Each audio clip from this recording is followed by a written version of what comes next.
हे friends, स्वागत है आप सभी का movie stock movie explain channel पे, जिस पर आज मैं रिकैप के साथ साथ एंडिंग एक्सप्लेन करने वाली हूँ नेटफ्लिक्स पर अभी अभी रिलीज हुई रेसिडेंट इविल सीजन 1 को। और साथ ही मैं आप लोगों को ये भी बता दूं कि ये रिकैप 2022 की सिचुएशन को पहले एक्सप्लेन करेगा, जिसके बाद फ्यूचर यानी कि 2036 की सिचुएशन को, जिस कारण आपको दोनों टाइमलाइन में किसी तरह की कंफ्यूजन नहीं होगी। तो चलिए अब आपका टाइम बिल्कुल भी ना वेस्ट करते हुए शुरू करते हैं इस रिकैप को, वो भी स्पॉइलर वार्निंग के साथ। लेकिन उससे पहले मेरी एक छोटी सी रिक्वेस्ट, वीडियो को लाइक, शेयर और चैनल को सब्सक्राइब करने की।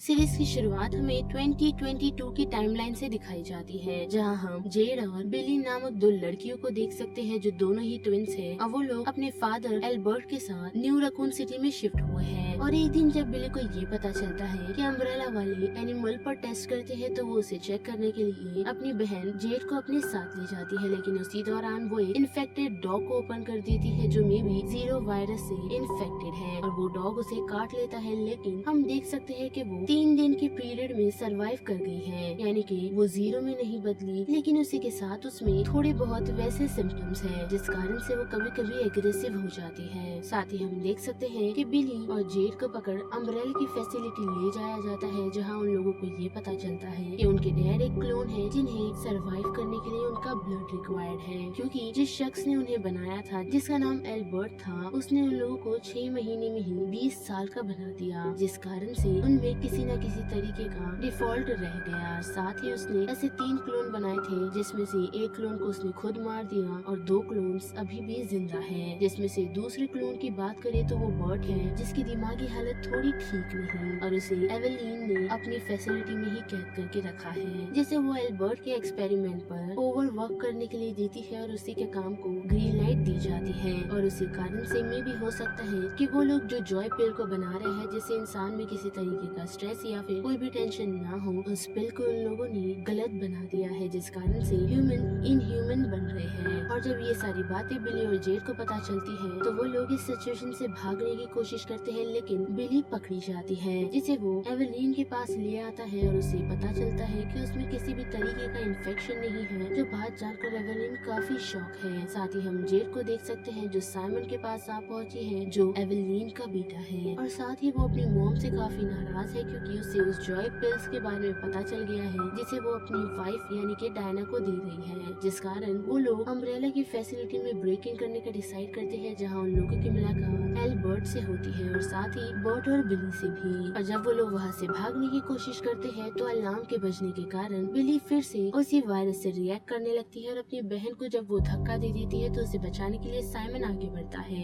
लेकिन बिली उसे बाइट कर लेती है, जो चीज जानकर एवेलिन काफी शॉक है। और उसे देख एल्बर्ट यही कहता है कि वो उसे ठीक कर सकता है, लेकिन एवेलिन ऐसा नहीं चाहती, जिस कारण से वो अपने ही बेटे को मार देती है। और इससे पहले हमें ये बताया गया था कि जब बर्ट फैसिलिटी में वापस आया था, तो एवेलिन ने उसे एक न्यू प्रोजेक्ट दिया था, जो एक शख्स का है, जिसकी बॉडी काफी अजीब दिख रही है, और उसे एवेलिन ने एक वाटर टैंक में रखा हुआ है। जिसके बाद आए फिर से सीन पर, तो हम देख सकते हैं कि वो सारी सिचुएशन देख एल्बर्ट अपनी बेटियों को यही कहता है कि उन लोगों को इस सिचुएशन से निकलना होगा। साथ ही उसने अपनी बेटियों को एक एड्रेस भी दिया है, जहाँ जाने में उन लोगों की मदद बर्ट करेगा, क्योंकि उसे भी जीने का हक है, क्योंकि वो लगभग 17 सालों से एवेलिन की कैद में रहा है, और इसी कारण से उसने ये डिसाइड किया है। साथ ही हम देख सकते हैं कि उन लोगों के वहाँ से निकलने के बाद एल्बर्ट उस पूरी अम्ब्रेला की फैसिलिटी को ब्लास्ट कर देता है, और जब वहाँ कुछ लोग इंस्पेक्शन के लिए पहुँचते हैं, तो हम उसी क्रिएचर का हाथ देख सकते हैं, जिस क्रिएचर के बारे में एवेलिन ने बर्ट को बताया था। जिसके बाद हम देख सकते हैं कि दोनों ट्विन सिस्टर्स इस रकून सिटी से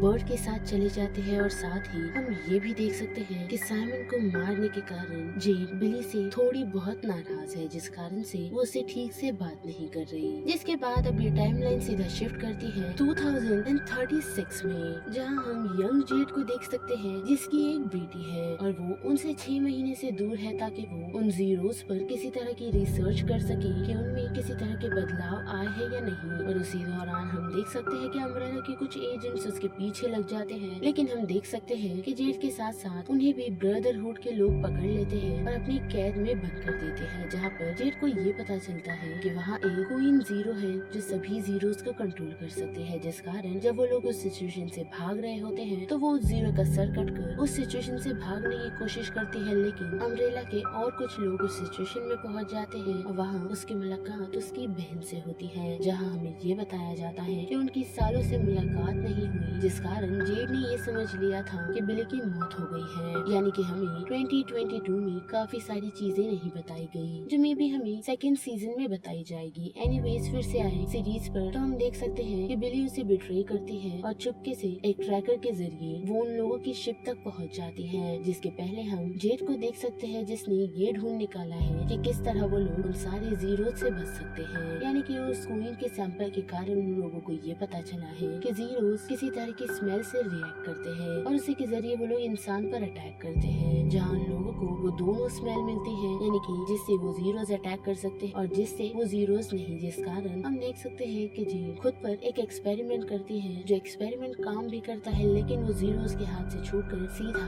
उसकी फ्रेंड को जाकर काट लेती है। और हम देख सकते हैं कि उनके हेड को एवेलीन ने बुलाया है ताकि वो जेड को उनके हवाले कर सके, जिस कारण वो लोग जेड को उसके हवाले कर देते हैं। लेकिन वहाँ जाने पर उसे ये पता चलता है कि एवेलीन उस अम्ब्रेला को नहीं चला रही, यानी कि उस अम्ब्रेला को चलाने वाली और कोई नहीं बल्कि बिली है और उसे जेड इसीलिए चाहिए ताकि वो खुद को बचा सके, क्योंकि जिस डॉग ने उसे काटा था वो इन्फेक्शन धीरे धीरे कर उसे खत्म कर रहा है और वो जेड के खून की मदद से बच सकती है। लेकिन हम देख सकते हैं कि जेड उस सिचुएशन में काफी सारे जीरोस को उसी स्मेल के कारण अट्रैक्ट कर देती है और उन्हीं के सामने से बचकर वो सीधा उसी शिप में वापस चढ़ जाती है, जहाँ जाकर वो लोग एक क्रोकोडाइल को रिलीज करते हैं जिसे उन लोगों ने काफी टाइम से कैद में रखा है। और बात करें बिली की तो वो वहाँ पर आए हुए जीरोस को मारने में बिजी है, जिस दौरान उसका सामना उसी जायंट क्रोकोडाइल से होता है, लेकिन वो उससे बच निकलती है। और थोड़े समय बाद हम देख सकते हैं कि जेड और उसके हस्बैंड अर्जुन को ये पता चला है कि शिप से बी गायब है, यानी कि जेड की बेटी, और वो लोग उसे वापस लेने के लिए आ रहे हैं। लेकिन उसी दौरान हम देख सकते हैं कि वो क्रोकोडाइल बी की तरफ बढ़ चुका है, लेकिन वो उसे हार्म नहीं पहुंचाता और उसे पेट करने के लिए कह रहा होता है, जिस मूवमेंट में पहुंचकर बिली उस क्रोकोडाइल को मार गिराती है। और उस सिचुएशन में जेड भी पहुंच चुकी है जिसका सामना बिली से होता है और उसे ये पता चलता है कि बिली की एक बेटी भी है। साथ ही वहाँ हमें ये भी पता चलता है कि उस 2022 में किसी तरह के और इवेंट हुए थे जिसके बारे में हमें बताया नहीं गया और उसी कारण से बिली चेंज होने लगी है, जो चीज जेड को पसंद नहीं थी लेकिन बिली को काफी पसंद है और उसी कारण से वो अब फ्यूचर बदलना चाहती है, ठीक एवेलीन की ही तरह। जिसके बाद हम देख सकते हैं कि जेड बिली से ये सौदा करती है कि वो उसे अपने साथ ले जाए लेकिन उसकी बेटी को छोड़ना होगा, लेकिन बिली ऐसा नहीं करती और जेड को मार उसकी बेटी को अपने साथ ले जाती है। लेकिन हम ये भी देख सकते हैं कि जेड उस सिचुएशन से सरवाइव कर गई है। और यहाँ पर रेसिडेंट इविल सीजन 1 का ये पूरा रिकैप खत्म होता है। जिसके बाद बात करें एंडिंग एक्सप्लेन की तो डेफिनेटली सीजन 2 में हमें ये दिखाया जाएगा कि किस तरह जेड अपनी बेटी को बिली से छुड़ाएगी और साथ ही उसे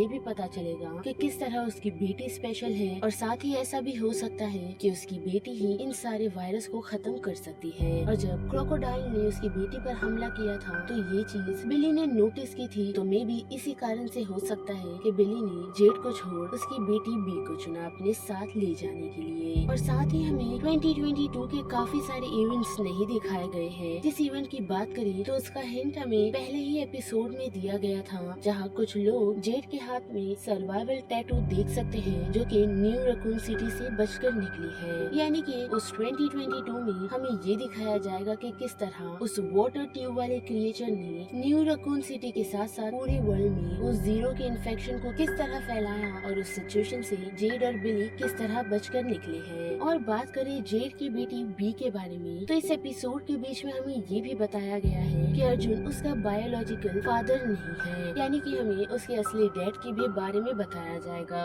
जिससे मे भी उसे वो स्पेशल पावर मिली होगी या फिर एल्बर्ट की ही तरह जेड ने अपनी बेटी के साथ कुछ न कुछ किया होगा। लेकिन इतना ही नहीं बल्कि उसी के साथ जेड को ये भी पता चला है कि किस तरह वो लोग उन जीरो से बच सकते हैं और उन्हें किस तरह लोगों पर अटैक करने के लिए भी भेज सकते हैं, जिस इन्फॉर्मेशन का फायदा मे भी वो अपनी बहन बिली को डिफीट करने के लिए इस्तेमाल कर सकती है। और अगर आप लोगों को ये याद होगा कि सभी लोगों को ये पता है कि जिस ह्यूमन एल्बर्ट ने उन क्लोन्स को बनाया था वो उस सिचुएशन से भाग निकला था और सभी लोग यही कह रहे हैं कि उसकी मौत हो गई, तो मे भी ऐसा भी हो सकता है कि आने वाले सीजन में हमें ये भी दिखाया जाए कि लोगों को ये बताया गया कि वो क्लोन वाला असली एल्बर्ट था और उसकी मौत हो गई और ओरिजिनल एल्बर्ट ऐसे ही दुनिया में घूमकर कुछ और कियोस मचा रहा होगा, जिस बात के लिए मैं श्योर नहीं हूँ और ऐसी किसी भी तरह की कंफर्मेशन भी नहीं आई। सो गाइस, ये था रिकैप और इन्हीं एक्सप्लेन रेसिडेंट इविल सीजन 1 का, जिस बारे में आप सभी की क्या राय बनती है उसे लेकर आप मुझे कमेंट सेक्शन में बता सकते हो। साथ ही अगर आपको ये वीडियो पसंद आई तो वीडियो को लाइक, शेयर और चैनल को सब्सक्राइब करना मत भूलिएगा। बाकी मैं मिलूंगी आपको फिर किसी मूवीज या सीरीज की रिकैप के साथ। तब तक के लिए आप movie stock movie explain channel के बाकी वीडियोस को एंजॉय कीजिए। Till then bye.